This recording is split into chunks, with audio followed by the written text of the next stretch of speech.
My name is Greg Donovan. I am the producer on Saints Row the Third, and you are watching Platform 32.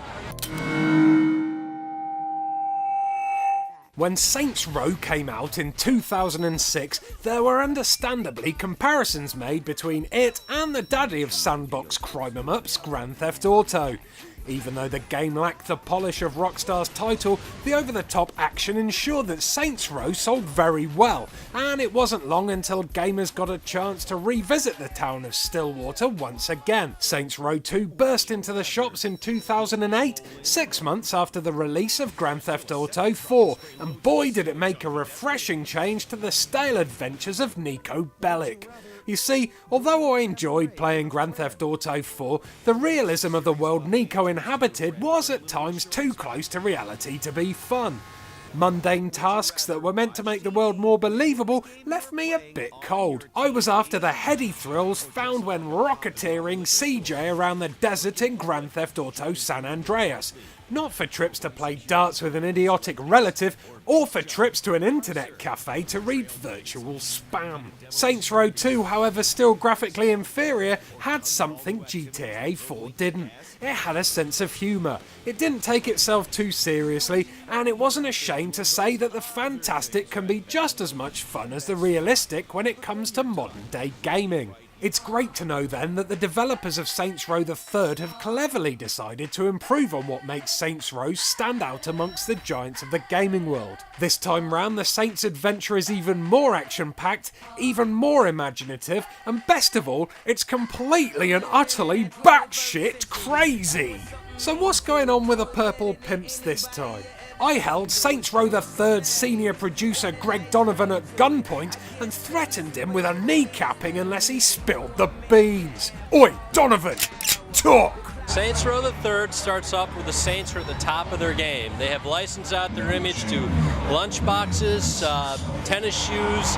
They're even making a Saints Row movie within the Saints Row game universe. So basically these guys they got all the money, drugs, sex, power that they want. No more starting from the bottom, working your way up. They're the kings of Stillwater.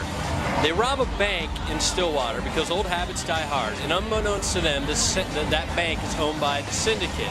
The Syndicate is a very powerful multinational gang made up of 3 separate gangs. The Syndicate doesn't take kindly to the Saints robbing their bank, and they say, you know what, we've been watching you, why don't you come join us? And the Saints, in true Saints fashion, say, no thank you, we think we're pretty bad, we're not going to join you. That establishes the conflict. The Saints are kidnapped by the Syndicate, they obviously escape, and they end up landing in Steelport, which is the new city where Saints Row the Third takes place. So basically it amounts to the Saints, you calling the shots as a player and leading the Saints, figuring out who are the Syndicate, where are they, and let's make sure that the Syndicate understands once and for all that we own this new city in addition to Stillwater. Awesome! A brand new city to explore. I couldn't have been the only one to be a bit disappointed that the game map in Saints Row 2 was almost identical to that of the first game. Still, it wasn't as bad as Crackdown 2, that was just the same bloody game with all the fun taken out and mountains of mutants thrown in to fill the gap. Right, rant over. As I mentioned before, Saints Row the Third will be pushing the boundaries of fun and sanity on its release. But how will it do that, Greg? How?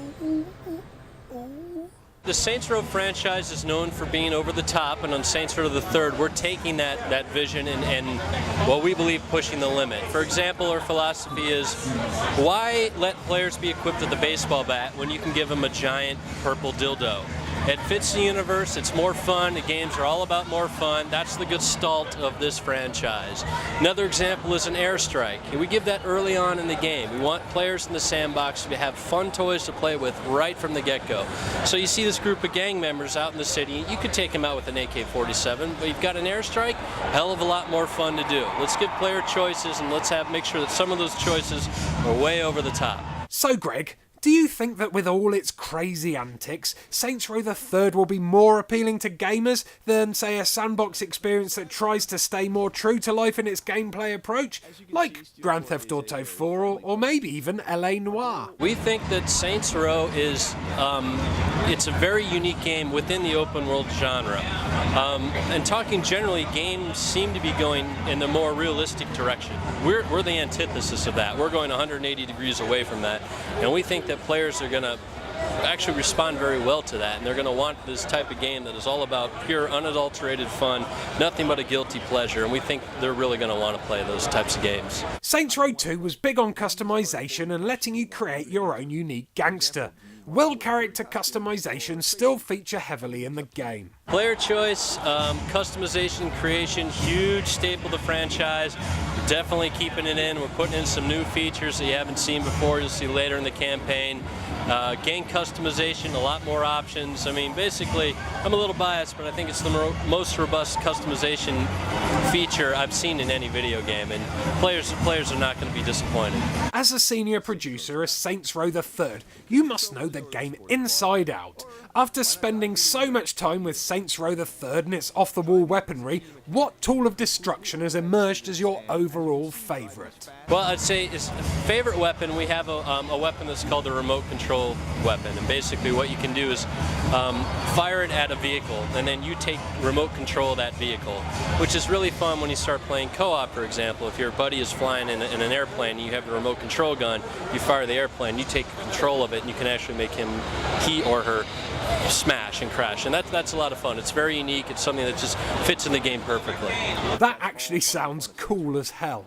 Getting to troll my friends on Saints Row the Third is going to be awesome. Talking of playing with friends, how is co-op multiplayer being handled this time around? Saints Row the Third, like previous iterations, or Saints Row 2, it's like seamless drop-in, drop-out of co-op, available, PSN or Xbox Live. So if you and I were friends, I could drop in your session, you accept, and then you and I can run around the world doing crazy stuff together.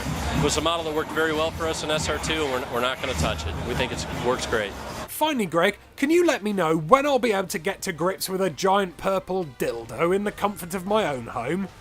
Well, apart from this weekend, when's the game out? Saints Row the Third ships on November 15th in North America, but November 18th in the UK and Europe on PS3, 360, and PC. Thanks, Greg. So, there you have it, viewers. Saints Row the Third is shaping up to be one hell of a deranged but delightful experience that, if popular, may even spell an end to the current trend of realism in games. Still don't believe me? Then check out this promo for the exclusive Professor Genki pre-order pack and tell me what you would rather play. A game where you can use weapons which fire human beings and octopi, or another game where all you fire are boring old M16s and AK-47s. Come and find me when you've made your mind up. I'll be over Steelport Way shooting hookers at libraries, and churches, and probably planes, and other hookers, and animals, and pedestrians.